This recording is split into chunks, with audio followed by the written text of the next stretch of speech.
موضوع بڑا لمبا ہے اور بہت سے گوشے ہیں اس کے، لیکن اس کی گفتگو کا اگر ہم تھوڑا سا اس کو ٹائٹل اس کے دیں تو ایک ٹائٹل تو اس کا ہوتا ہے قیامت کی علامتیں، علامات قیامت۔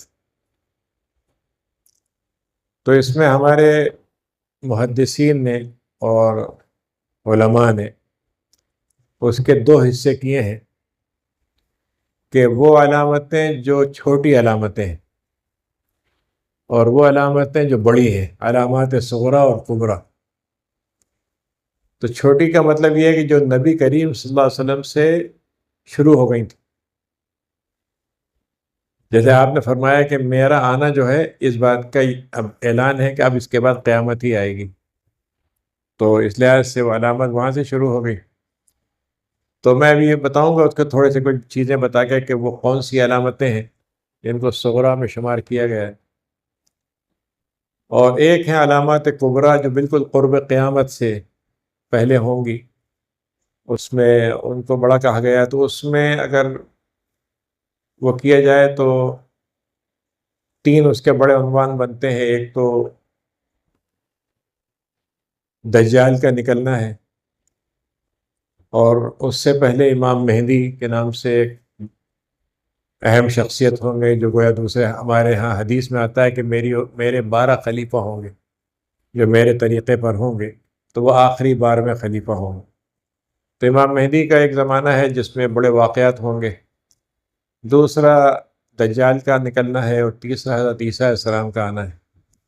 یہ تین بڑے واقعات ہیں، اور ان واقعات کے ساتھ ایک یاجوج ماجوج کا ایک واقعہ ہے جو حضرت عیسیٰ کے زمانے میں پیش آئے گا، اور اس کے بعد گویا اسلام کی مکمل حکمرانی ہوگی کسی بھی دین کے بغیر۔ تمام دین جو ہیں وہ حضرت عیسیٰ کے آنے کے بعد ختم ہو جائیں گے، لیکن پھر ایک دور آئے گا جس میں مومن نہیں رہیں گے، اور قیامت ان پر آئے گی جو ایمان والے نہیں ہوں گے۔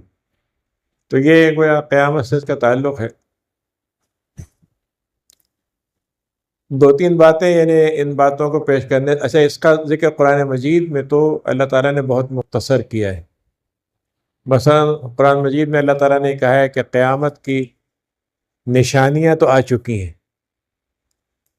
تو اب وہ نشانیاں کیا ہیں یہ نہیں بتایا اللہ تعالیٰ نے۔ اس طریقے سے یہ آیا کہ ایک جانور نکلے گا مکے سے جو لوگوں کے مہر لگا دے گا، جو مسلمان ہیں ان کے اور غیر مسلم ہیں ان کی۔ اس کے علاوہ یاجوج ماجوج کا قرآن میں تذکرہ ہے، حضرت عیسیٰ کا تذکرہ ہے، لیکن بڑے یعنی عجیب انداز سے۔ قرآن مجید نے یہ نہیں کہا کہ وہ ہوگا، لیکن ایک جگہ اللہ تعالیٰ نے کہا کہ وہ ایسی شخصیت ہیں جو بچپن میں بولتے تھے اور ادھیڑ عمر میں بولیں گے۔ تو آپ کو معلوم ہے کہ حضرت عیسیٰ علیہ السلام جب اٹھائے گئے تھے تو ایک روایت کے مطابق 25 سال، ایک روایت کے مطابق 35 سال یا 33 سال کی عمر تھی۔ تو 40 سال ادھیڑ عمر کی عمر ہوتی ہے، یعنی ادھیڑ جس کو کہتے ہیں ہم، وہ جیسے 40 کے بعد ہوتا ہے۔ تو اس کا مطلب یہ ہے کہ ان کا آنا ایک دفعہ ہوگا جب وہ اپنی اس عمر کو دنیا میں پورا کریں۔ اس طریقے سے قرآن میں ایک آیت ہے جس میں اللہ تعالیٰ نے کہا کہ وَإِنَّهُ لَعِلْمٌ لِلسَّاعَةِ، کہ وہ حضرت عیسیٰ جو ہیں قرآن کا علم ہے، قیامت کا علم ہے۔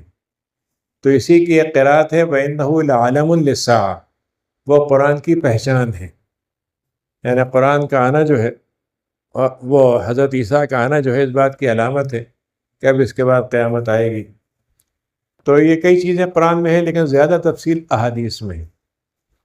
اور ہماری زیادہ تر جو حدیث کی بڑی کتابیں ہیں اس میں ایک چیپٹر آپ کو خاص طور سے ملے گا جس کا نام ہوگا کتاب الفتن، آزمائش والی وہ حدیثوں کی کتاب، چیپٹر۔ تو فتنہ جو ہے عربی زبان میں تھوڑا سا ہماری اردو زبان سے مختلف ہے۔ ہمارے یہاں فتنہ تو ایک طرح سے برے ہی معنی میں ہوتا ہے استعمال، کہ یہ فساد ہو گیا، لڑائی ہو گئی، کوئی کسی نے کوئی جھگڑا کھڑا کر دیا۔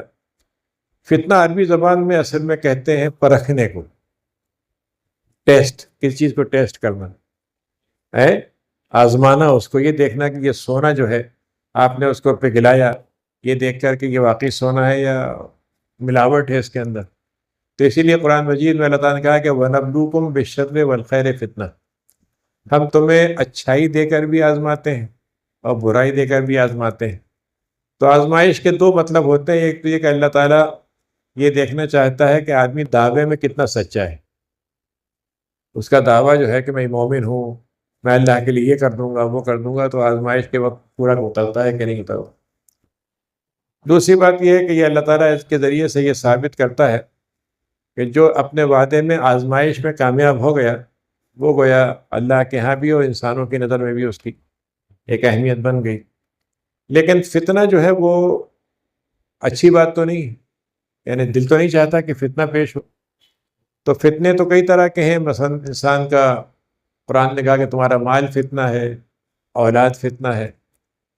قرآن نے یہ بھی کہا کہ مطلب یہ کہ تمہارے اندر جو ہے وہ بہت سی چیزیں جو ہیں سجا دی گئی ہیں تمہارے لیے، اس میں ایک فتنے کی بات ہے، دنیا کی یا سجاوٹ ہے، مال کی، گھر والوں کی۔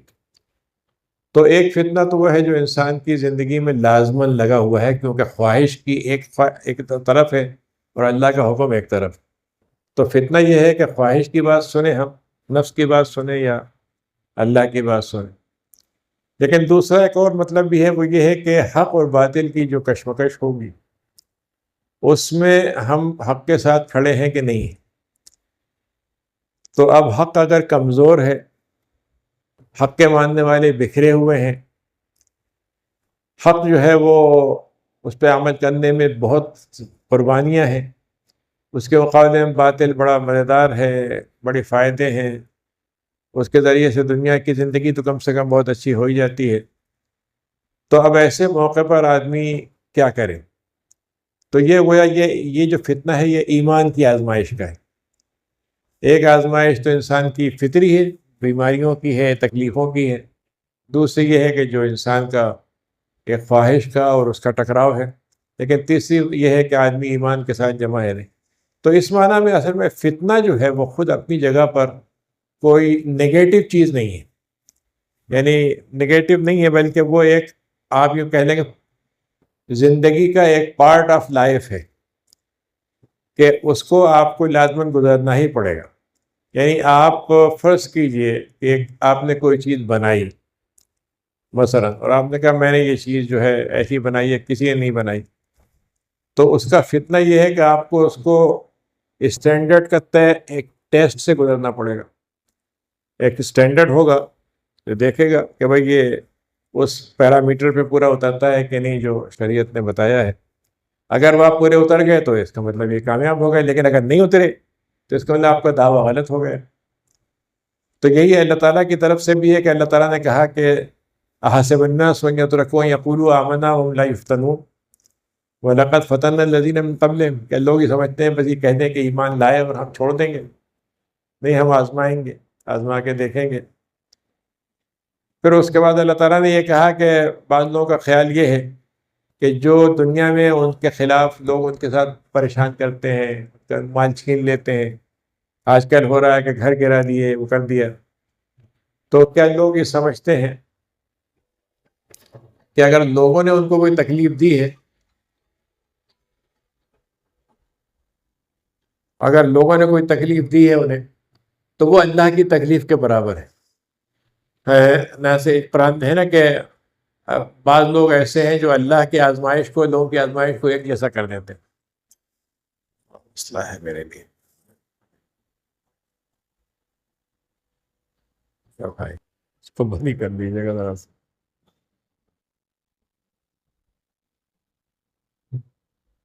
چلیے چلائیں۔ تو یعنی اللہ تعالیٰ نے کہا کہ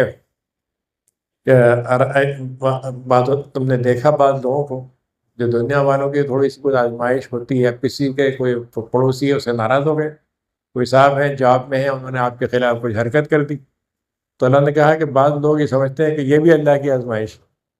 اللہ تعالیٰ کی آزمائش الگ طرح کی ہوتی ہے، وہ ایمان کے ذریعے سے ہوتی ہے، اور ظاہر ہے کہ اس آزمائش میں پورا اترنے پر اللہ کے یہاں اس کا اجر بھی ہو۔ تو خیر میں یہ بتا رہا تھا کہ یہ نہیں، آزمائش تو ہے، لیکن آخرت کے ساتھ کیوں آزمائشوں کو زیادہ جوڑا گیا ہے؟ اس کی وجہ یہ ہے کہ جتنا جتنا زمانہ نبوت سے دور ہوتا جائے گا، ہدایت کے زمانہ کم ہوتا جائے گا، آزمائشیں بڑھتی چلی جائیں گی، لیکن ان آزمائشوں سے بہت سے وہ چیزیں پوری ہو جائیں گی جو ہم اپنے عمل سے نہیں حاصل کر سکتے۔ یعنی بالکل اس کی مثال آپ یہ سمجھیں کہ فرض کیجئے کہ ٹیسٹ ہو اور اس میں طے کر دیا جائے کہ بھائی اتنے کوشچن ہیں، اتنے آپ کو جواب دینا ہے اور اتنے نمبر لانا ہے، لیکن مثلا فرض کیجئے کہ کوئی سی شخص کے لیے یہ طے کر دیا جائے کہ بھائی اگر آپ نے یہ ایک سوال آخری اگر آپ نے اس کو پورا حل کر دیا تو ہم آپ کو اتنے نمبر دے دیں گے، فرض کیجئے کوئی ایسی بات ہو اور وہ آدمی اس پہ توجہ دے کے کر لے، تو یعنی مومن کے لیے اللہ تعالیٰ نے آزمائش بھی رکھی ہے، لیکن آزمائش کو اس کے لیے یعنی جیسے کہا جائے کہ اسی لیے حدیث میں آتا ہے کہ ان اشد الناس بلاء الانبیاء ثم الامثل فالامثل۔ اللہ تعالیٰ نے کہا کہ نبی کریم نے کہا کہ سب سے زیادہ آزمائش انبیاء کی ہوتی، اور پھر جو جتنا ان سے قریب ہوگا، تو وہ جسے ہمارے یہاں کہتے ہیں نا کہ عشق کا جو کاروبار ہے اس کا مسئلہ یہ ہے کہ اسی کو زیادہ دیتے ہیں جس کو زیادہ آزماتے ہیں، تو انبیاء کے ساتھ آزمانا جو ہے وہ گویا زیادہ اس بات کا ثبوت ہے کہ وہ زیادہ، اور جو اتنا قریب ہوتا جائے گا۔ اور بعض لوگ ایسے ہیں جن کے لیے فتنہ اللہ تعالیٰ نے کم سے کم رکھا ہے تاکہ ایمان ان کا بچا رہے۔ تو یہ چیزیں جو ہیں اس میں وہ ہیں۔ تو میں جو بات آخر میں کہنا چاہ رہا تھا اس کی کچھ باتیں میں نے ابھی کہی ہیں، میں چاہتا یہ ہوں کہ اس بات کو ذہن میں رکھیں کہ جب یہ ہم فتنے کی حدیثیں پڑھتے ہیں تو عام طور سے ہمارے ذہن میں دو تین چیزیں اٹھتی ہیں۔ پہلی بات تو یہ ہوتی ہے کہ اب کیا کریں، اس قدر مشکلات ہوں گی تو کیسے رہیں گے، کیسے بچے گا ایمان، اور بس اب تو کہیں گفا میں چلے جائیں، کہیں کیو میں چلے جائیں، کہیں دور دنیا دراز میں چلے جائیں۔ تو اس کا اصل میں جو بالکل اس کی مثال میں آپ کو دوں ایسی ہے کہ اگر آپ سڑک پہ جا رہے ہوں اور اس پہ لکھا ہو کہ 500 میٹر کے بعد ایک گڈھا آنے والا ہے، تو اس کا ایک مطلب تو یہ ہے کہ اب گڈھا آنا ہے تو مجھے گرنا ہی ہے اس میں، کیونکہ لکھ دیا ہے کہ گڈھا ہے آگے، اور ایک مطلب یہ ہے کہ بھائی اس گڈھے سے بچنے کا راستہ کر دو۔ تو یہ جو فتنے کے بارے میں نبی کریم نے احادیث بیان کی ہیں، اس کا ایک مطلب تو یہ ہے کہ اہیڈ آف ٹائم، پہلے سے اللہ تعالیٰ جو ہے یہ کہہ رہا ہے کہ بھائی ایسا ہو سکتا ہے تو ایسا آنے سے پہلے بچ جاؤ۔ مثلا مال کی محبت ہے، اسے بچنے کا راستہ بتا دیا، اولاد سے محبت ہے، اسے بچنے کا راستہ بتا دیا۔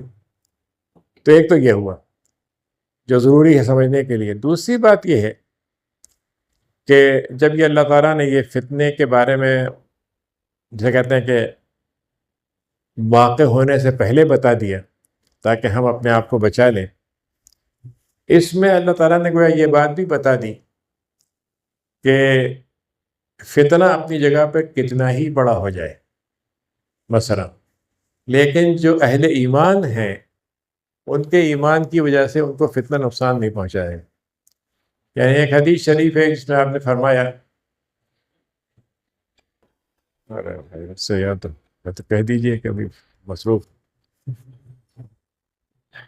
وہ فتنہ جو ہے آپ نے یہ فرمایا کہ ایک جیسے کسی چیز کا نقطہ ہوتا ہے کہ دل پہ ایک نقطہ پڑتا ہے کالا، تو اگر ایک انسان اس کو نقطے کو گزرتا ہے، قبول کرتا جائے تو پھر دل سیاہ ہو جاتا ہے، اور اگر وہ اس کو جھاڑ دے، توبہ کر لے، اس سے پلٹ جائے تو وہ دل، تو اگر ایک انسان فتنے کو رد کرتا رہے دل میں تو ایک وقت ایسا دل سفید ہو جاتا ہے کہ پھر فتنہ نقصان نہیں پہنچاتا۔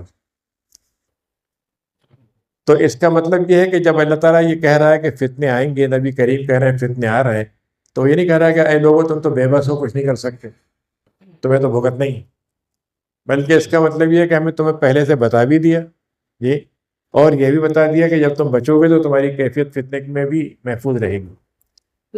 تیسری بات اسی کے ساتھ ہے، وہ یہ کہ جب ہمیں فتنے سے بچنے کا راستہ بتایا تو کیا ہم فتنے کو روک سکتے ہیں؟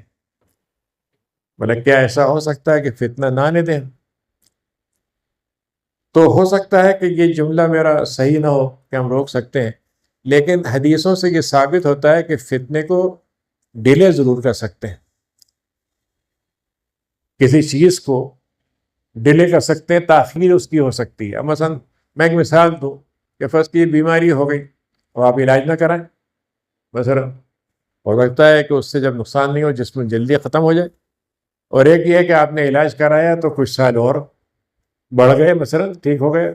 آپ یہ تو نہیں کہہ سکتے کہ صاحب علاج کرانے سے زندگی بھر موت نہیں آئے گی، وہ تو اپنی جگہ طے ہے، لیکن یہ بالکل ہو سکتا ہے کہ اس کو کیا جائے۔ تو اس کا مطلب یہ ہے کہ اللہ تعالیٰ کے نبی ہم سے یہ کہہ رہے ہیں کہ بھائی تم اپنی امت کو ایسا بنا کے رکھو، اپنے ایمان کو ایسا بنا کے رکھو کہ تمہارے اندر فتنہ جو ہے وہ یعنی قریب نہ آئے تم سے، کم سے کم تم سے دور رہے۔ اب میں اس کو اگر اس طرح سے کہوں تو آپ کو نبی کریم کے زمانے کا بھی شیطان موجود تھا، شیطان آج بھی موجود ہے، لیکن آپ نے یہ فرمایا کہ میرا زمانہ سب سے اچھا ہے، تو اس زمانے میں شیطان ختم تو ہو نہیں گیا تھا۔ جو چیز ہوئی تھی وہ یہ تھا کہ صحابہ اتنے الرٹ تھے، اتنے چوکنے رہتے تھے کہ شیطان کو موقع نہیں ملتا تھا۔ شیطان اپنے کام کرتا رہتا تھا، چھوٹے موٹے واقعات تو ہوتے۔ حدیث شریف میں آپ نے فرما دیا، جو خطبہ آخری اپنے خطبہ دیا ہے حج کا، ایک ہی دفعہ آپ نے نبوت کے بعد حج کیا کہ دیکھو اب شیطان تم کو مشرک تو نہیں بنا سکتا، شرک پہ تمہیں کھینچ کے نہیں لائے گا، لیکن تمہارے درمیان میں کچھ چھوٹے چھوٹے سے پھونکے مارتا رہے گا، الجھاوے ڈالتا رہے گا، تمہیں کسی چیز میں الجھا دیا، لڑا دیا، کچھ کر دیا، اس پہ لگا رہے گا، تو یہ اس حد تک تو وہ جائے گا۔ تو اس کا مطلب یہ کہ شیطان ہر وقت موجود ہے، لیکن اس شیطان سے اگر ہم چوکنے رہیں تو اس کا مطلب یہ ہے کہ ہم کافی حد تک اپنے آپ کو پروٹیکٹ کر سکتے ہیں۔ تو اس میں یعنی قرآن مجید میں اللہ تعالیٰ نے جہاں کہا ہے کہ اتقوا فتنة لا تصیبن الذین ظلموا منکم خاصہ، سورہ انفال کی آیت ہے کہ دیکھو فتنہ جو ہوتا ہے، ایک آدمی اس کو بھڑکاتا ہے تو جو بھڑکانے والا ہوتا ہے فتنہ اسی پہ لوٹ کر آتا ہے، لیکن جب فتنہ بڑھتا ہے تو جو لوگ فتنہ بنانے میں یا سلگانے میں شریک نہیں تھے وہ بھی اس آگ میں جلتے ہیں۔ اس کا کیا مطلب ہوا؟ اس کا مطلب یہ ہے کہ معاشرے کے اندر اگر ہم برائی پھیل رہی ہو اور میرا اس میں کوئی ہاتھ نہ ہو، لیکن اگر میں نے اس کو نہیں روکا، یعنی اس کی بالکل مثال یہ ہے کہ فرض ایک آدمی یہاں پر ماچس سے کسی جگہ پہ کب آگ لگانے لگے، وہ صاحب اس کا کام میں کیا کروں؟ تو اگر وہ آگ لگائے گا، وہ جتنی جگہ جہاں ہے وہ جلے گی، تو آگ جب پھر یہاں تک پہنچے گی تو مجھ تک بھی آئے گی، ہے نا؟ تو اس لحاظ سے اگر دیکھا جائے تو امر بالمعروف و نہی عن المنکر جو ہے یہ بہت بڑا ڈیٹرنٹ ہے، بیریئر ہے، جس سے فتنے کو آپ جیسے کہتے ہیں نا کنٹین کر سکتے ہیں، اسے ایک جگہ پہ ختم نہیں ہوگا، مٹے گا نہیں، لیکن کم سے کم اس کو آپ محدود کر سکتے ہیں۔ اسی طریقے سے یعنی انسانوں کی جو انفرادی زندگی ہے وہ ایک اپنی جگہ پر ایمان کے بعد اللہ کے ساتھ عبادت کا تعلق، اور آخرت میں ایمان کے ساتھ اٹھنا، تو جنت کا مسئلہ طے ہو گیا یہ انفرادی زندگی میں۔ لیکن اجتماعی زندگی نام ہے اس بات کا کہ ہم اسلام کو صرف اپنی حد تک نہیں بلکہ دوسروں کو بھی پھیلائیں، دوسروں کو اس کے اندر شریک کریں، اور اس کی بنیاد پر ہم اپنی اجتماعیت کو اس ان اصولوں پر قائم کریں جو اسلام کے اصول ہیں۔ تو اگر فرض کیجئے کہ ہم انفرادی زندگی بنائے رکھیں، بہت نیک لوگ ہوں، تو بہت ممکن ہے جنت میری پکی ہو، لیکن معاشرے کی خرابیوں سے میں بچ نہیں سکتا۔ اسی لیے حدیث میں آتا ہے کہ آپ نے فرمایا کہ ایک فرشتوں سے کہا جائے گا فلاں بستی میں جاؤ اور اس کو الٹ دو، وہ جائیں گے وہاں پر تو واپس آئیں گے کہ صاحب ہم گئے تو تھے لیکن وہاں تو بہت سے نیک لوگ بھی ہیں، تو آپ فرمائیں گے ان سے شروع کرنا، شروع ان سے کرنا، کیونکہ ان کو اس بات کی فکر ہی نہیں ہوئی کہ اس برائی کو دور کریں، یعنی ان کو اپنی دنیا میں مست تھے، ٹھیک ہے دوسروں کا ہمیں کیا لینا دینا۔ تو اس لحاظ سے مطلب یہ کہ یہ اسلام کا جو مزاج ہے بڑا اہم ہے۔ تو میں آپ کو چند حدیثیں سناتا ہوں۔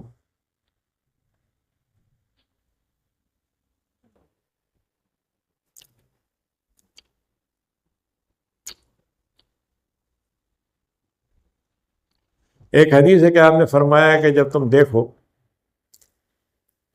انہوں نے یہ، میں نے بہت سی حدیثیں لی ہیں، امام سیوطی کی کتاب ہے، حدیث کا مجموعہ ہے، اس میں سے لی ہیں، کچھ چیزیں میں نے امام ابن کثیر کی کتاب سے لی ہیں۔ تو اس میں ایک ہے کہ فتنے سے اپنے آپ کو بچاؤ، فتنوں سے دور رکھو اپنے آپ کو، فتنے سے۔ تو آپ نے فرمایا کہ جب تم دیکھو کہ لوگ جو ہیں وہ عہد و پیمان میں کچے ہو گئے ہیں اور امانتوں کے اندر ان کے اندر مضبوطی نہیں رہی ہے، تو تم اپنے گھر میں بیٹھنا پسند کرو، زیادہ وقت گھر میں گزارو، اور اپنی زبان کو قابو میں رکھو، اور جو چیز شریعت کے مطابق معروف ہے اس کو لے لو، جو منکر ہے اس کو چھوڑ دو، اپنے نفس کی فکر کرو، اور جو لوگ اگر بگڑنے جا رہے ہیں اور تمہاری بات کہنے کے بعد بھی نہیں بچ رہے ہیں، نہیں سن رہے ہیں، تو تم ان کو ان کے حال پہ چھوڑ دو۔ اس طریقے سے آپ نے فرمایا کہ میری اس امت کا پہلا دور عافیت کا ہوگا، دوسرا دور جو ہے اس میں آزمائشیں بہت ہوں، اور ایسی باتیں آئیں گی جن کو تم پہچانتے نہیں ہوگا، اور فتنے آئیں گے تو، اور فتنہ جب ایک آئے گا تو وہ کہے کہ صاحب آج تک اس سے بڑا فتنہ نہیں آیا، وہ گزر جائے گا، اس کو جو اگلا آئے گا وہ کہے صاحب وہ تو یہ تو اس سے بھی بڑا ہے، مطلب ہر بار اس کو لگے گا کہ یہ فتنہ جو ہے۔ تو آپ نے یہ فرمایا کہ تم میں سے کوئی اگر یہ چاہتا ہو کہ جنت میں چلا جائے، آخرت سے بچا لیا جائے، تو اس کو اس عہد پر قائم رہنا چاہیے کہ موت ایمان کے ساتھ آئے، یعنی فتنہ کچھ بھی کر دے، اس کا مال لوٹ لے، جان لوٹ لے، عزت لوٹ لے، لیکن ایمان نہیں لوٹ سکتے، ایمان بچا کے وہ چلا جائے۔ اور تم لوگوں کے ساتھ ایسے ہی معاملہ کرو جیسے تم چاہتے ہو کہ تمہارے ساتھ وہ معاملہ کریں، اور اگر تمہارا امام ہو تو تم اس کی پیروی کرو، لیکن اگر ایسے لوگ آ جائیں تمہارے پاس جو تمہیں جہنم کی طرف بلاتے ہوں تو تم ان سے بچنا، ان سے اپنے آپ کو ان سے جوڑ کے مت رکھنا۔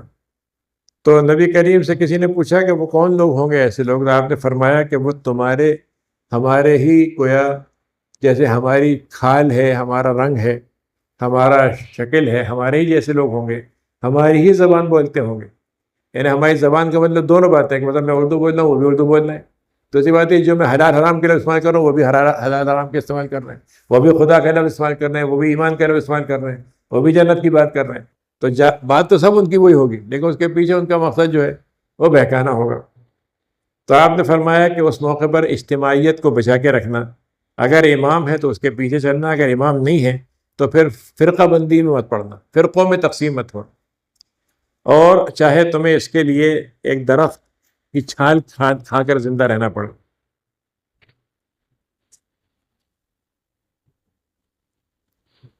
یہ ایک بڑی مشہور حدیث ہے، آپ نے اس سے پہلے بھی یقیناً سنی ہوگی، کہ آپ نے فرمایا، حضرت حذیفہ کی حدیثیں ہیں جو بہت مشہور ہیں فتنے کے بارے میں سوال کرنے میں، کہ آپ نے فرمایا کہ اللہ تعالیٰ کی طرف سے طے کر دیا گیا کہ ایک نبوت ہوگی، اور نبوت جو ہے چلے گی، اور جب تک اللہ تعالیٰ چاہے گا وہ رہے گی، پھر اس کو اٹھا لیا جائے گا، جیسے نبی کریم کے بعد اٹھا لی گئی۔ پھر آپ نے فرمایا کہ نبوت کے طریقے پر خلافت ہوگی، پھر اللہ تعالیٰ جب تک چاہے گا اس کو رکھے گا، پھر وہ اٹھا لی جائے گی۔ اس کے بعد ایسے بادشاہت آئے گی جو نوچ لے گی، جیسے درندہ ہوتا ہے کہ وہ اپنے نوکیلے دانتوں سے چیزوں کو کھا لیتا ہے، ایسے ہی وہ بادشاہت ہوگی۔ اس کا نام آپ جمہوریت رکھ دیں، اس کا نام آپ جو چاہیں رکھ دیں، لیکن اگر وہ عوام کو چھین رہی ہے، کھا رہی ہے، ان کی دولت لوٹ کے کھا رہی ہے اور ان کے حقوق مار رہی ہے، تو وہ ایسی بادشاہت آ جائے گی۔ پھر اللہ تعالیٰ جب چاہے گا اس کو اٹھا دے گا۔ پھر اس کے بعد ایسی بادشاہت آئے گی جس میں کوئی اختیار نہیں رہے گا، کسی قسم کی مرضی نہیں چلے گی، اللہ تعالیٰ جب تک چاہے گا اس کو رکھے گا۔ پھر دوبارہ نبوت کے طریقے پر خلافت آئے گی۔ تو یہ گویا اس طرح سے، یعنی آپ نے جو بشارت دی ہے، اگر آپ دیکھیں تو ہم اس دور میں اب جی رہے ہیں جس میں ہم نے یہ تینوں دور دیکھ لیے تاریخ میں، خلافت نبوت بھی، خلافت کاٹ کھانے والی بادشاہت بھی، اور زبردستی کرنے والی، اور زبردستی بھی کیسے کہ وہ یہ کہتا ہوں آپ کی خدمت کے لیے ہم سب کام کر رہے ہیں، لیکن معلوم ہے آپ کی جیبیں خالی کرا دی، آپ کو لوٹ لیا، اور آپ ہیں کہ اس سے ہل نہیں سکتے آپ۔ تو اس کے بعد آپ نے فرمایا کہ اگر ہجرت ایسے واقع زندگی تمہیں گزارنا پڑ جائے جس میں مشکلات ہی مشکلات ہوں، اور تم اس وقت بھی عبادت میں لگے رہے تو تمہارا مقام وہ ہوگا جیسے تم میری طرف ہجرت کر کے آگے، یعنی جیسے تم نے میری ساتھ زندگی کو گزارا ایسا ہو جائے گا تمہارا مقام۔ پھر آپ نے فرمایا کہ دیکھو دو چیزیں میں تمہارے لیے چھوڑ کے جا رہا ہوں، کتاب اللہ اور سنت رسول اللہ، تم اگر اس کو پکڑے رہو گے تو گمراہ نہیں ہوگے۔ ایک اور موقع پہ آپ نے کہا کہ میں تمہارے لیے میرے خاندان کو بھی چھوڑ کے جا رہا ہوں، تو اس موقع پر آپ نے یہ کہا کہ دیکھو تم ان کے ساتھ اچھا معاملہ رکھنا، خیال رکھنا، ان کا محبت ان سے کرنا، ان کے باتوں کو یاد رکھنا۔ اس طریقے سے آپ نے فرمایا کہ میری امت میں یہودیوں میں 71 فرقے ہوئے، عیسائیوں میں 72 ہوئے، اور میری امت میں 73 ہوں گے اور ایک جائے گا جنت میں۔ تو اب یہ جو بڑا یہ سوال حدیث بڑی ایک طرح سے دیکھا جائے تو مایوسی بھی پیدا کرتی ہے۔ بعض دفعہ ہمارے ہاں یعنی ان چیزوں کو سننے کے بعد ایک مزاج یہ پیدا ہوتا ہے کہ اب تو ایسا ہونا ہی، اب ہم کیا کریں، اب تو تقسیم ہونا ہی ہے ہمارا۔ تو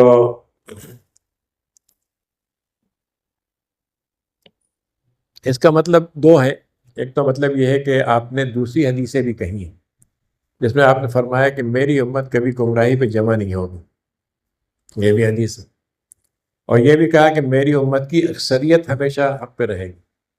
تو اس کا مطلب جتنے بھی فرقے بنیں گے مسلمانوں میں وہ چند ہوں گے، یعنی چند کا مطلب یہ، چند کا مطلب چند سو نہیں، چند ہزار بھی ہو سکتے ہیں، چند لاکھ ہو سکتے ہیں، لیکن کروڑوں نہیں ہوں گے۔ یعنی یہ امت جو ہے اپنی اصل تعداد میں اکثریت اسی میں قائم رہے گی۔ اگر آپ کبھی غور کریں کہ یہ فرقے کہاں سے بنے، تو اگر آپ ایمانیات کو لے لیں، ایمان کے 5 حصے 6 حصے ہیں، ہر چیز کے بارے میں صحیح رائے بھی ہو سکتی ہے اور غلط رائے بھی ہو سکتی ہے۔ صحیح رائے اجتماعیت کی ہے اور غلط رائے فرقے کی ہے۔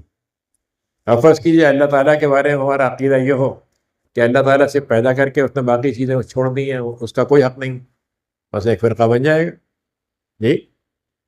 اور ایک یہ ہے کہ نہیں، جتنی اللہ کی صفات ہیں وہ سب کے ساتھ ہم اس کو مانتے ہیں اور کوئی اس کے ساتھ شریک نہیں ہو صفات۔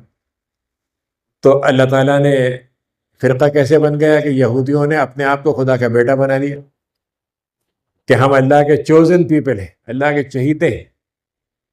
معلوم علمیہ جو تھے وہ گویا پارشیل ہو گئے، ان کے لیے الگ معاملہ کریں گے، ان کے الگ معاملہ کریں گے۔ ایسی نبوت کا ہے کہ نبوت کا مطلب یہ ہوتا ہے کہ نبی اللہ تعالیٰ کی طرف سے بھیجا گیا ہے، تو ایک آدمی کے ساتھ میں اللہ کو تو مانتا ہوں لیکن نبی کو نہیں مانوں گا۔ تو شیطان کو اللہ تعالیٰ کی عبادت پہ کوئی اعتراض نہیں تھا، اعتراض صرف یہ تھا کہ آپ نے ان کے لیے سجدے کے لیے کیوں کہا ہے، توحید تو مان رہا تھا نا وہ۔ اللہ تعالیٰ کہتا ہے کہ نہیں، ہمارا معاملہ یہ ہے کہ جو ہم جس کو چاہتے ہیں اس کو بھی تمہیں چاہنا پڑے گا، کہ جو دشمن ہو اللہ کے رسول کا، اللہ کے فرشتوں کا، ہم اس کے دشمن۔ تو نبوت کے بارے میں، اب نبوت میں کسی نے ان کو انسان بنا دیا خالی، کسی نے اتنا اونچا کر دیا خدا کے برابر۔ ایسے ہی مطلب یہ ہے کہ آخرت ہے، اب آخرت کے بارے میں ہم ایک بات سمپل سی یہ ہے کہ آخرت میں صرف اللہ کا حکم چلے گا، وہ سب کا حساب کرے گا، اور جو طے کر دے گا اس کو کوئی چیلنج نہیں کر سکتا، اور دو ہی حساب بنے گا، یا کامیاب یا ناکام۔ اب ہم نے ہزاروں اس میں فرقے بنا دیے کہ بھائی فلاں صاحب بچا لیں گے، مطلب یہ آوا گمن ہوگا، انسان فلاں بن جائے گا، نہیں نکلتے نکلتے تو یہ جو ہے ایسی فرشتے کہ انہوں نے فرشتوں کو خدا کی بیٹیاں بنا دیے، اس سے فرقے بن گئے۔ سب سے بڑا مسئلہ پیدا ہوا تقدیر سے، کہ تقدیر کے بارے میں یا تو بالکل انکار یا تقدیر بالکل مجبوری کا نام۔ تو جتنے بھی آپ کو فرقے دکھیں گے وہ ایمان کی ان چیزوں کی غلط تفسیر سے پیدا ہو، اور عام طور سے اس میں ہمارے ہاں 4 فرقے میجر ہیں جس کے بائی پروڈکٹ بنتے بنتے 72-73 ہو جاتی ہیں۔ ایک فرقہ خوارج کا ہے، ایک فرقہ شیعوں کا ہے، ایک فرقہ معتزلہ کا ہے، اور ایک فرقہ جو ہے وہ مطلب یہ کہ آپ اسے کہہ لیجئے کہ زندقہ کہہ لیں یا منافقت کا کہہ لیں، ان سے پھر بائی پروڈکٹ بنتی چلی جائے گی۔ اس میں ہمارے یہاں بڑا علماء نے کام کیا ہے اس پر، لیکن جو میں کہنا چاہ رہا ہوں وہ یہ ہے کہ آپ نے وہ بتا دیا کہ فرقہ جو جیتنے والا، کامیاب ہونے والا وہ کون ہوگا، تو آپ نے فرمایا کہ ما انا علیہ واصحابی، جس پر میں اور صحابہ جس راستے پر تھے، جو اس پہ چلے گا وہ کامیاب ہے۔ ایک تو آپ نے یہ بتا دیا۔ دوسری حدیث میں آپ نے فرمایا کہ اسلام اجنبی بن کے اٹھا تھا، اجنبی بن کے لوٹ جائے گا۔ تو جو اجنبی بن کے اسلام کے ساتھ جڑے رہیں گے وہ کامیاب ہے. تو کہا وہ کون لوگ ہیں؟ تو انہوں نے کہا کہ وہ اس وقت اچھا کام کرتے ہیں، اصلاح کا کام کرتے ہیں، جب لوگ برائی کی طرف بلا رہے ہوتے ہیں. اس وقت وہ مطلب یہ ہے کہ جس وقت تاریکی پھیلا رہے ہیں لوگ، وہ روشنی پھیلانے کی کوشش کرتے ہیں. تو آپ نے وہ متعین کر دیا، اور اسی لیے آپ نے فرما دیا 2-3 باتیں اور اس کے لیے کہیں. ایک تو یہ کہا کہ اس امت میں ہمیشہ ایک گروہ رہے گا جو حق پہ غالب رہے گا، حق کے ساتھ ڈٹا رہے گا، اور کوئی ان کو ختم نہیں کر سکتا. اس کی 2 حدیثیں ہیں. ایک حدیث ساری دنیا کے لیے ہے، اور ایک حدیث صرف بیت المقدس کے لیے. بیت المقدس کے لیے آج کل ہو رہا ہے، اس کی ایک حدیث ہے باقاعدہ. دوسری حدیث ہے، آپ نے فرمایا کہ اس امت میں ہر صدی میں ایسا ایک آدمی یا کئی لوگ ہوں گے جو دین کی تجدید کر کے اس کو فریش کر دیں گے، اس کے اندر جتنی آلائشیں ہیں وہ چیزیں دور کر دیں گی. تو اس امت کے ساتھ جو وعدے اللہ نے کیے ہیں، اس سے اندازہ ہوتا ہے کہ یہ فرقوں کا ہونا ایک الگ بات ہے، اور جو نکل گیا وہ ہو گیا، لیکن جو اصل پہچان ہے ایمان کی وہ باقی رہے گی، رسول کی پہچان باقی رہے گی، اسلام کی پہچان باقی رہے گی. تو یہ گویا ہمارے لیے بڑی اس میں اطمینان کی بات ہے. اسی طریقے سے آپ نے فرمایا کہ میں نے تمہیں ایسی شریعت دی ہے جو بالکل روشن ہے صبح شام کی طرح.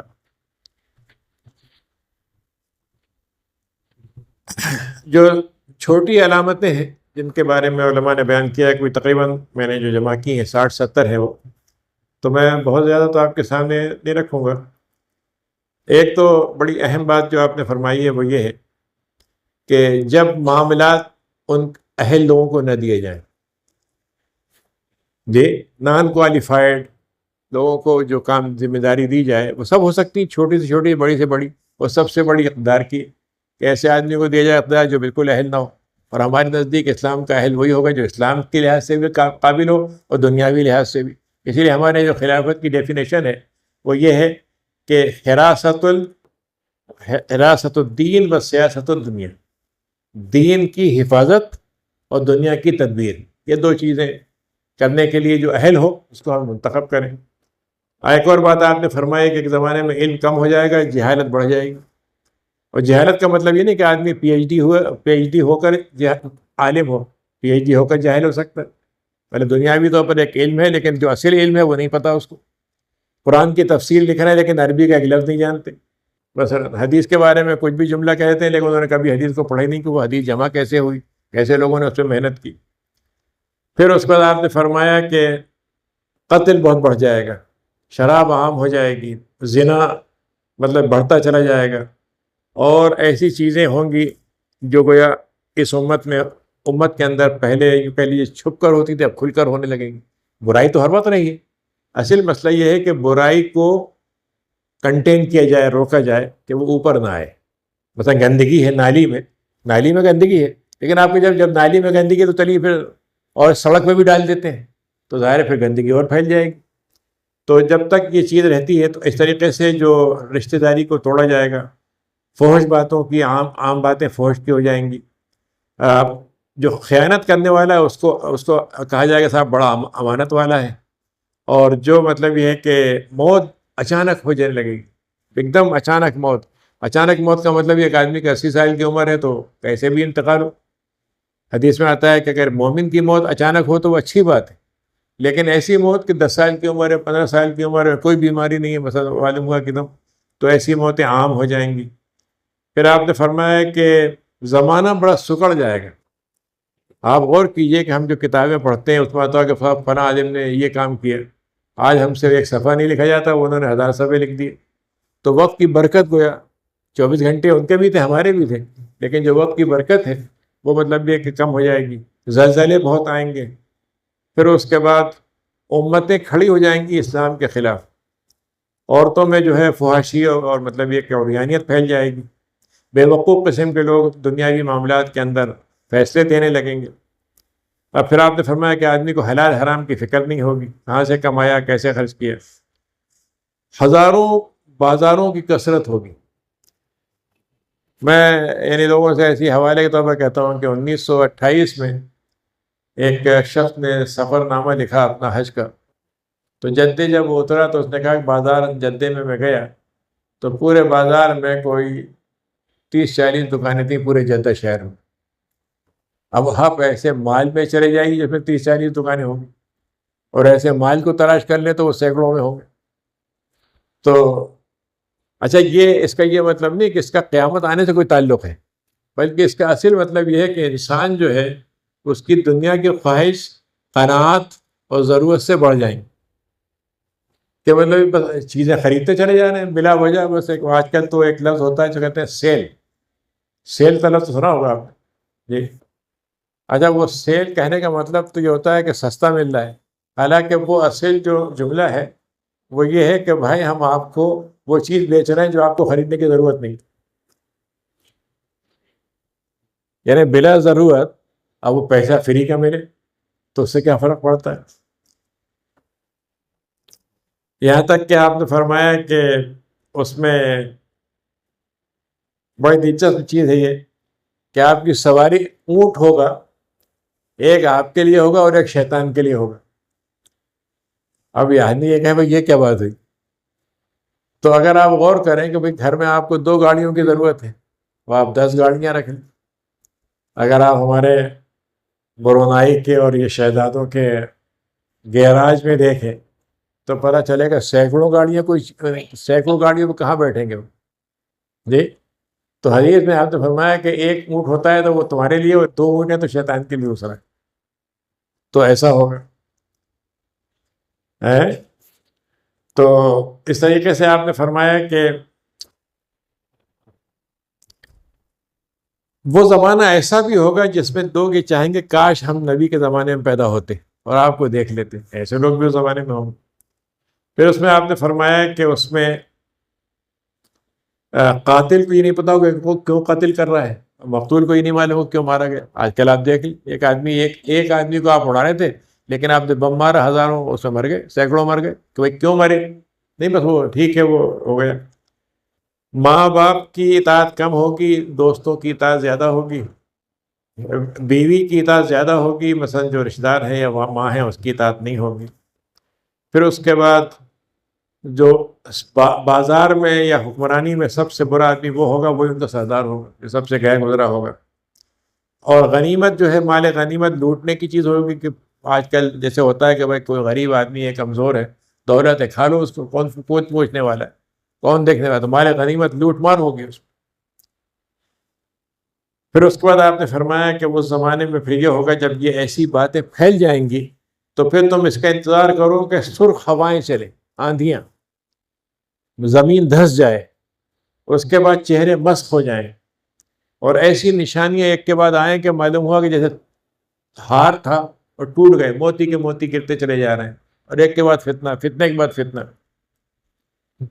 تو یہ گویا اگر دیکھا جائے تو نبی کریم صلی اللہ علیہ وسلم نے جو باتیں فرمائی تھیں ان میں سے دیکھا جائے تو اکثر چیزیں تو ہمارے زمانے میں تو کم سے کم ہو ہی نہیں.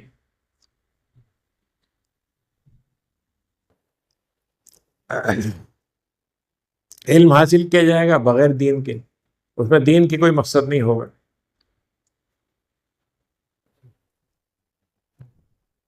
اور اس میں یعنی اس میں جیسے آتا ہے کہ فتح بیت المقدس کی فتح اس میں ہوگی.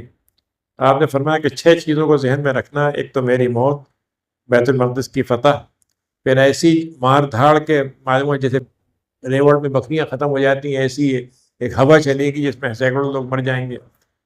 اور اس کے بعد آپ نے فرمایا کہ تمہارے درمیان میں اور رومیوں کے درمیان میں، عیسائیوں کے بیچ میں ایک صلح ہوگی، پھر وہ دھوکہ دیں گے، پھر اس کے بعد ایک لڑائی ہوگی. تو یہ یعنی اگر دیکھا جائے تو یہ واقعات ہوں گے. اب اس میں جو چیزیں ایک حدیث میں آپ کو سناتا ہوں جس سے اندازہ ہوگا کہ فتنے کا سبب کیا ہوتا ہے، کیوں پیدا ہوتے ہیں فتنے. تو آپ نے فرمایا کہ اے مہاجرین، میں اللہ سے پناہ مانگتا ہوں کہ 5 باتیں تم میں پیدا ہو جائیں. میں چاہتا ہوں کہ نہ پیدا ہوں، لیکن اگر پیدا ہو جائیں تو میں اللہ سے پناہ مانگتا ہوں. تو ایک تو یہ ہے کہ اگر کسی قوم میں فحش باتیں پھیل جائیں جی، اور وہ اس کو کوئی روکنے والے بھی نہیں ہوں بلکہ پھیلانے والے ہوں، تو پھر ان میں ایسی بیماریاں پیدا ہوں گی جو ان کے قوم پہلے نہیں تھیں. آج آپ دیکھ لیں، یعنی بیماریوں کی جو آج نام ہے 50 سال پہلے ہم جانتے ہی نہیں تھے وہ نام. روزانہ ایک نئی بیماری کا نام نکلتا ہے. تو اس کا سبب کیا ہے؟ آپ نے فرمایا اس لیے کہ فحش کاری بڑھ گئی، کھلے عام ہونے لگے. اگر ترازویں خراب ہو گئی، صحیح طریقے سے تولا نہیں جائے تو قحط آ جائے گا اور زندگی گزارنا مشکل ہو جائے گا، اور شیطان سلطان جو ہے حاکم، وہ اور ظلم کرے گا، مزید وہ ٹیکس لگائے گا، مزید اس میں سے لوٹ مار کر لے گا، مزید چھین لے گا۔ نمبر 3، جب اللہ سے جو کیا ہوا عہد، زکوٰۃ کا مال اگر نہیں دیں گے تو پھر پانی اللہ تعالیٰ کی طرف سے برسے گا نہیں، اگر جانور نہ ہو تو بارش بالکل نہ ہو۔ چوتھے نمبر پہ جب اللہ اس کے رسول سے عہد کو لوگ توڑ دیں گے تو اللہ تعالیٰ ان پر وہ دشمن مسلط کر دے گا جو ان سے ان کی ہر چیز، ان کی جیبیں خالی کرا دے گا، ان کے دولت لوٹ کے اپنے ساتھ لے جائے گا۔ اور پانچواں یہ تھا کہ جب اللہ کے حکم کے مطابق جو حکمراں ہیں وہ فیصلہ نہیں کریں گے تو اللہ تعالیٰ ان کے درمیان میں آپس میں دشمنیاں ڈال دے گا، آپس میں ایک دوسرے کے لیے تباہی کا سبب بنے گا۔ اس کا مطلب یہ ہے کہ اگر یہ 5 چیزیں ہم نے اس کی فکر نہیں کی تو یہ تو پیدا ہونے والی ہیں، پھر اس کے اثرات بھی ہوں گے اور وہ اثرات سب پر آئیں گے۔ تو یہ گویا اس میں وہ ہے۔ تو اب اس میں جو آخری باتیں آپ نے فرمائی کہ آپ نے فرمایا کہ میری امت میں جو امام مہدی کا تذکرہ ہے، امام مہدی بنیادی طور پر اصل میں ہمارے ہاں شیعوں کا ایک الگ تصور ہے۔ اس میں وہ یہ سمجھتے ہیں کہ 12 امام ہیں، تو ان میں جو 12ویں امام تھے وہ ایک جگہ ان کا انتقال ہو گیا بچپنے میں، لیکن انہوں نے کہا کہ نہیں، وہ سامرہ ایک جگہ ہے عراق میں، اس میں چھپے ہوئے ہیں، وہ کبھی بھی نکلیں گے، گھوڑا ہر وقت تیار رہتا ہے ان کے لیے۔ لیکن اسلامی طور پر یہ بات صحیح نہیں ہے، اس لیے کہ پہلی بات تو ایک امام کا مطلب ہمارے یہاں خلیفہ ہے، خلفائے راشدین جو ہیں وہ ہیں۔ دوسری بات یہ آپ نے فرمایا کہ 12 خلیفہ ہوں گے اور آخری ان میں سے ہوں گے امام مہدی۔ تو ہمارے ہاں 4 پر تو اتفاق ہے، بلکہ عمر بن عزیز 5ویں، ان پر بھی اتفاق ہے۔ پھر امام حسن تھے خلیفہ، ان پر بھی اتفاق ہے، 6 تو یہ ہو گئے۔ اس کے علاوہ اور لوگوں نے اپنے اپنے طور پر مختلف اندازے لگائے ہیں، لیکن یہ کہ یہ بات طے ہے کہ ان میں سے حضرت امام مہدی کا اصل نام ہوگا محمد بیٹے عبداللہ کے، یعنی ان کا یہ لقب ہے ان کا مہدی۔ مہدی کا مطلب جو ہدایت یافتہ ہو، یہ نام نہیں ہوگا۔ تو وہ آتا ہے کہ یہ میری نسل سے، فاطمہ کی نسل سے ہوں گے، اور اللہ تعالیٰ ان کو ایسا کر دے گا کہ یہ دنیا کے لحاظ سے اچانک لوگوں کو پتہ چلے گا کہ بس صرف یہی ہیں جن سے ہماری مدد مل سکتی۔ اور اس کا مطلب کیا ہے؟ اس کا مطلب یہ ہے کہ اس وقت ہم دنیا میں جو اتنی بھی کوششیں ہو رہی ہیں وہ 2 ہی ہیں کہ دین اسلام کو ہم لوگوں تک پہنچا دیں اور دوسرا امت کو ہم جمع کر لیں۔ یہ امت جو ہے، تو امام مہدی کو اللہ تعالیٰ یہ ان کے ذریعے سے یہ کام کروائے گا کہ پورا اسلام جو ہے دنیا میں چھائے گا، اور دوسرا یہ کہ امت جو ہے متحد ہو جائے گی۔ تو یہ جو کام ہوگا تو اس میں ان کی 4 جنگیں ہوں گی۔ ایک جنگ تو جزیرہ عرب سے ہوگی، جزیرہ عرب کے لوگ ان کے خلاف بغاوت کریں گے، ان سے ہوگی۔ پھر ایک ایران سے ہوگی، پھر ایک جو ہے وہ ترک یا سینٹرل ایشیا کے ملکوں سے ہوگی، چوتھی ہندوستان سے ہوگی۔ یہ 4 جب جنگیں ہوں گی تو 5ویں جنگ جب ہونے والی ہوگی یہودیوں سے، تو اس وقت عیسیٰ علیہ السلام اتریں گے۔ تو آتا ہے کہ وہ دمشق میں ایک جگہ ہے جس کو، وہاں پر میں گیا ہوں، کافی 1980 میں گیا تھا، تو وہاں پر ایک بہت بڑا وہ ہے چوک، اور مزیدار بات یہ ہے کہ اس میں سارے عیسائی فرقوں کے چرچ بنے ہوئے ہیں اس کے، اور اس میں بیچ میں ایک منارہ ہے سفید سنگ مرمر کا۔ تو وہ منتظر ہیں کہ یہاں عیسیٰ علیہ السلام اتریں گے، ان کے یہاں بھی ہے یہ بات۔ تو حضرت عیسیٰ علیہ السلام ہمارے حساب سے یہ ہے کہ وہ اتریں گے، لیکن پھر وہاں سے جا کے طواف کریں گے، پھر طواف کر کے واپس نماز پڑھیں گے فجر کی، تو اس وقت دجال نکل چکا ہوگا، اور اس کے 40 دن اس کے ہوں گے زندگی کے۔ تو ایک دن، اس کا پہلا دن جو ہے سال بھر کے برابر ہوگا، دوسرا مہینے کے برابر، تیسرا 1 ہفتے کے برابر، باقی 27 دن برابر کے ہوں گے۔ اور ساری دنیا پہ وہ قبضہ کر لے گا، کھانا پینا بند کر دے گا، رزق، زمین کے خزانے وہ سارے نکال لے گا، موت کے بعد زندہ انسان کو کر دے گا۔ لیکن یہ کہ جب وہ مدینہ پہنچنا چاہے گا تو مدینہ و مکے میں داخل نہیں ہو سکے گا۔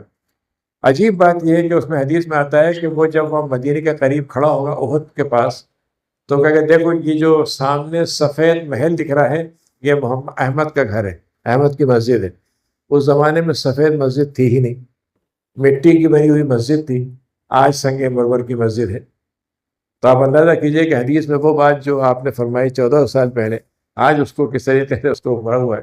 بہرحال وہ وہاں سے نکلنے سے پہلے کچھ ایسا کچھ زبردست طریقے سے کہہ لیجیے بمباری کروائے، جو بھی کروائے گا، تو اسی گھبراہٹ میں جتنے منافقین مدینے کے ہوں گے وہ سب نکل جائیں گے، اور مدینہ بالکل جو ہے صرف وہ رہ جائیں گے جو ایمان کے ساتھ ہوں گے۔ بہرحال وہ اس کے بعد حضرت عیسیٰ علیہ السلام جب آئیں گے تو وہ باہر جب نکلیں گے، کوئی کہتے ہیں کہ حصار ہوگا قلعے کا یا جو بھی ہے، تو وہ جب ان کو دیکھے گا تو وہ پگھلنے لگے گا، بالکل جیسے نمک پانی سے پگھلتا ہے، بھاگے گا۔ تو آپ اس کو لود ایک جگہ ہے، آج کل وہ سب سے بڑا ان کا ایئر بیس ہے، لیڈا کے نام سے ہے وہ، وہاں پر اس کو ماریں گے، وہ ختم ہو جائے گا۔ تو آپ نے یہ بتایا کہ دجال سے بڑھ کر آدم علیہ السلام سے لے کے اس امت تک بڑا فتنہ نہیں ہوگا، سب سے بڑا فتنہ یہ ہوگا، اور ہر امت نے اس کو ڈرایا، لیکن میری امت میں بہرحال اس کو آنا ہے۔ تو آپ نے یہ فرمایا کہ بہرحال جو ایمان کے ساتھ جڑا رہے گا اور دجال کے بارے میں شک نہیں کرے گا، شک نہیں کرے گا، وہ بچ جائے گا۔ اسی لیے کہا گیا سورہ کہف کو پڑھا کریں جمعے کے دن، تاکہ اس کے اندر ایک تقویت پیدا ہو۔ تو حضرت کیونکہ حضرت مسیح جو تھے، اصل مسیح تو عیسیٰ علیہ السلام تھے، تو یہودی ان کو مانتے نہیں، ابھی تک انتظار کر رہے ہیں۔ یہ سارا آپ نے دیکھا ہوگا جو بیت المقدس ہے، اس میں سالومن ٹیمپل بنانا ہے، اس کو گرانا ہے، اور ایک جانور خاص قسم کا آئے گا جس کے بعد وہ مسیح آئے گا، تو جب وہ جھوٹا مسیح آئے گا تو اس کو مان لیں گے۔ تو اللہ تعالیٰ نے اس کا علاج یہ کیا کہ سچے مسیح سے اس کو قتل کروائیں ہے۔ لیکن یہ عیسیٰ علیہ السلام جو آئیں گے تو وہ اس امت کا حصہ ہو کے آئیں گے، اسی لیے وہ امام کے پیچھے نماز پڑھیں گے، کوئی نئی شریعت نہیں ہوگی۔ مگر جو سب سے بڑا اللہ تعالیٰ کام اس سے کروائے گا وہ یہ کہ عیسائیت کا وجود ختم ہو جائے گا، یہودیت کا وجود ختم ہو جائے گا، اور سارے انسان سے بے خدا کو ماننے والے ہوں۔ تو تقریباً 25 سے 40 سال وہ رہیں گے، شادی ہوگی ان کی، پھر نبی کریم کے ساتھ وہ دفن ہوں گے۔ دجال کا معاملہ ختم ہو جائے گا تو اس کے بعد آتا ہے کہ یاجوج ماجوج کی کچھ قوم ہے، اور وہ کون سی قومیں، مختلف اس میں روایتیں ہیں، لیکن بہرحال بڑی تعداد میں ہوں گے، اس حد تک کہ جب وہ بہیں گے تو جیسے مطلب پورا کا دریا کا دریا پانی پی گئے، تو اس سے اللہ تعالیٰ کہے گا کہ تم اس سے لڑ نہیں سکتے۔ تو اس کے بعد وہ کچھ ان کے اوپر ایسے کیڑا ان کے دماغوں میں پڑے گا جس سے وہ گل کے ختم ہو جائیں گے۔ پھر اللہ تعالیٰ کچھ جانوروں کو بھیجے گا، پرندوں کو، جو ان کے چونچوں سے اٹھا کے ان کے سمندر میں پھینک دیں گے، تو پھر ان کا صفایا ہو جائے گا۔ تو یہ واقعات جو ہیں یہ تو ہونے والے ہیں۔ اس میں جو آخری بات ہے وہ یہ ہے کہ ہماری جو سب سے بڑی فکر ہوتی ہے، جس کو ہم سب سے زیادہ چاہتے ہیں، وہ یہ کہ ٹائم لائن کیا ہے اس کی، کب ہوگا یہ واقعہ، یہی ہم چاہتے ہیں زیادہ تر۔ قرآن مجید نے اس معاملے میں ہمیشہ یہ اصول رکھا ہے کہ واقعہ بتایا ہے لیکن اس کی تاریخ نہیں بتائی، اور نبی کریم نے بھی نہیں بتائی۔ تو ہمیں بھی اس کی فکر نہیں کرنی چاہیے، یعنی ہماری فکر اس کی ہونی چاہیے کہ ہم اس زمانے میں اگر ہوں تو کیا کریں اور کیسے اس موقع سے اپنے آپ کو کریں۔ تو اگر کوئی لوگ کہتے ہیں قیامت آنے والی ہے یا فلاں واقعہ ہو چکا ہے، تو میرے نزدیک ابھی جو علامتیں میں نے بتائی ہیں اس میں سے کئی علامتیں ابھی باقی ہیں، کئی علامتیں جو ہیں آنے والی باقی ہیں، ہے نا۔ اسی میں سے ایک یہ ہے کہ مسجد نبوی کا کو گرا دیا جائے یا ویران کر دیا جائے۔ دوسری علامت یہ بھی ہے کہ یعنی کعبے کو گرانے کے لیے کوشش کی جائے گی۔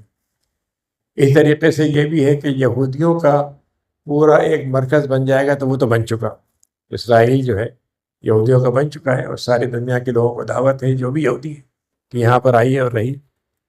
اس طریقے سے یہ بھی آتا ہے کہ فلسطین میں 3 گروہ ہوں گے جو مسلمانوں کے ہوں گے۔ پہلا گروہ جو ہوگا وہ بھاگ جائے گا لڑنے سے، وہ اللہ تعالیٰ ان کی معافی نہیں دے گا۔ 1/3 وہ ہوں گے جو لڑیں گے اور شہید ہو کے ہوں گے، بہترین شہداء ہوں گے۔ 3rd گروپ ہوگا جس پہ اللہ تعالیٰ فتح دے گا۔ تو اگر آپ دیکھیں تو ہم وہ دور سے تو گزر گئے، جو فلسطین کا ایک دور وہ تھا جس میں نمازیں تک نہیں ہوتی تھی، لوگوں کو اسلام کا پتہ نہیں تھا۔ اب الحمدللہ ان کے اندر شہادت ہر آدمی میں ہے۔ تو دوسرا فیز ہم چل رہے ہیں، لیکن تیسرا فیز ابھی جو ہے اس کے بعد کا ہے، جو ابھی تو قربانی کا دور ہے، اس میں تو وہ جا رہے ہیں۔ لیکن یہ کہ آپ نے ایک عجیب حدیث فرمائی تھی کہ دجال سے پہلے اللہ تعالیٰ آسمان سے 1/3 پانی روک دے گا، زمین سے 1/3 پیداوار رک جائے گی، دوسرے سال 2/3، تیسرے سال ایک ذرا سا قطرہ پانی نہیں ہوگا، ذرا سی پیداوار نہیں ہوگی۔ تو صحابہ نے پوچھا وہ رہیں گے کیسے؟ تو آپ نے فرمایا بس لا الہ الا اللہ کہتے جاؤ گے، الحمدللہ کہتے جاؤ گے، اور تمہارا پیٹ گویا بھرتا جائے گا، کوئی چیز کھانے کی نہیں ہوگی، مومن اس سے بچیں گے۔ پھر دجال کے زمانے میں بھی یہی ہوگا، کہ اگر تم ایمان نہیں لائیں گے ہم تو وہ ان کو بند کر دے گا کھانا پینا۔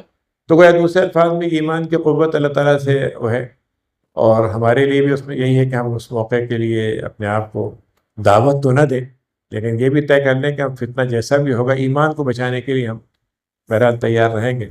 تو اس میں گویا آخری چند نکات میں نے لکھے تھے تو آپ کو پھر سے پڑھ کے سنا دیتا ہوں۔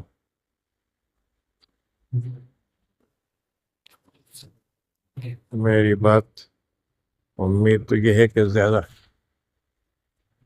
اس میں جو بنیادی بات ہے وہ یہ ہے کہ اسلام پھر سے واپس آئے گا اور پھر سے اسلام کا غلبہ ہوگا۔ حدیث شریف میں آتا ہے کہ آپ نے فرمایا کہ اس امت کی جو عمر اللہ نے رکھی ہے، اللہ تعالیٰ کے لیے کوئی مسئلہ نہیں ہے کہ وہ اس امت میں آدھا دن یعنی 500 سال اور بڑھا دے۔ دوسری بات یہ ہے کہ اسلام جو ہے اس میں تجدیدی کام ہوتا رہے گا، اصلاحی کام ہوتا رہے گا، اسلام کی حفاظت کام ہوتے رہیں گے، اندر کے دشمنوں سے بھی باہر کے دشمنوں سے بھی۔ اور ہماری جو سب سے بڑی اس وقت اگر کمزوری اگر کوئی ہے تو وہ یہ ہے کہ ہمارے اندر سے کتنے لوگ اسلام سے بک چکے ہیں، دور ہو چکے ہیں، کتنے لوگوں کو وہ خرید چکے ہیں۔ یعنی جتنی طاقت ان کی باہر کی ہے اس سے زیادہ بڑی طاقت ہے مسلمانوں کو کمزور کرنے کی، آپس میں لڑوانے کی اور خرید فروخت۔ ابھی جو کچھ ہو رہا ہے اس میں سب سے بڑا عنصر یہی ہے۔ تو اس میں جو سب سے بڑی بات ہے وہ یہ ہے کہ اسلام کے خلاف سازشیں جتنی بھی ہو رہی ہیں، لیکن اللہ نے اس دین کو محفوظ رکھا ہے، قرآن اور حدیث کو محفوظ رکھا ہے، اور یہ امت محفوظ بچی ہوئی ہے۔ تو اس کا مطلب یہ ساری چیزیں کرنے سے وہ اپنا نقصان کریں گے، لیکن یہ نہیں ہو سکتا کہ اس سے اسلام کو مٹا دیں یا اس کو بجھا دیں، اللہ کے نور کو بجھا دیں۔ دیگر طاقتیں جو باطل کی ہیں وہ جو کچھ بھی کرنا چاہتی ہیں وہ کریں، لیکن وہ اپنے ہی عاقبت خراب کریں گے۔ قرآن میں اللہ نے کہا کہ جو اللہ کی راہ میں کفر کرتے ہیں اور اللہ کی راہ کو روکنے میں خرچ کرتے چلے جائیں گے، پھر ایک وقت آئے گا جب ان کا مال بھی ان کے لیے وبال بن جائے گا اور ان کو شکست بھی کے ہاتھ سے گزرے گی۔ تو بہرحال اگر دیکھا جائے تو اسلام خود ایک آزمائش ہے، اور اس آزمائش میں کامیاب ہونا ایمان کے لیے اور مومن کے لیے ضروری ہے۔ اس کی سب سے بڑی پہچان یہی ہے کہ ہماری طلب جو ہے دنیا کی طلب نہ ہو، آخرت کی طلب ہو، تو پھر یہ آزمائش ہمارے لیے آسان ہو جائے گی۔ اس میں جو زمانہ ہوگا اس زمانے میں بھی خیر موجود رہے گا اور خیر والے بھی موجود رہیں گے۔ یعنی یہ امت جو ہے صرف واحد امت ہے جس میں خیر موجود ہے، خیر کا تصور موجود ہے۔ دنیا میں کسی قوم میں خیر کا تصور موجود ہے، تو یہ اس وقت تک بھی رہے گا۔ تو آخری بات یہ ہے کہ جب تک یہ امام مہدی نہیں آ جائیں تو ہمارا کام یہ نہیں ہے کہ ہم انتظار میں بیٹھے رہیں، ہمارا کام یہ ہے کہ ہم اس سے پہلے جو بھی ہم کو موقع ملا ہے ہم اپنا کام کرتے رہیں، تاکہ جب امام مہدی آئیں تو کچھ کام ہم ان کے لیے ہموار کر چکے ہوں، اور جب وہ آ جائیں تو ہم ان کو جوائن کر سکیں۔ یا نہ ہمارے ہاں عام طور سے اگر آپ کو یہ بتاؤں کہ کم سے کم 10 سے 15 مہدی تو میں گنا سکتا ہوں جو ہماری تاریخ میں پیدا ہو چکے ہیں۔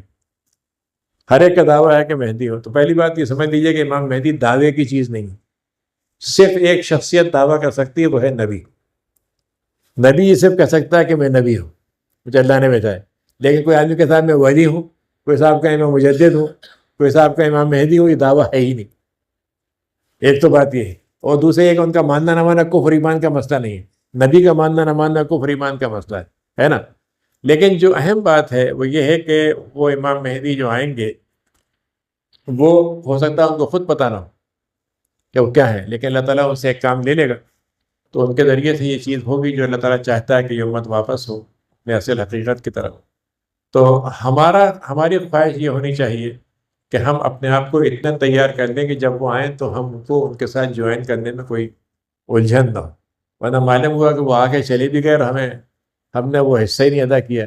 تو کہنے کا مطلب یہ ہے کہ اسلام کی کامیابی جو ہے وہ تو ہونا ہے، ہم اس کامیابی کا حصہ بن سکتے ہیں کہ نہیں، یہ ہمارا مسئلہ ہے، یہ سب سے اہم چیز ہے جو ہمیں کرنا ہے۔ تو میں اسی پہ ختم کرتا ہوں، بس آخر دعوانا الحمدللہ۔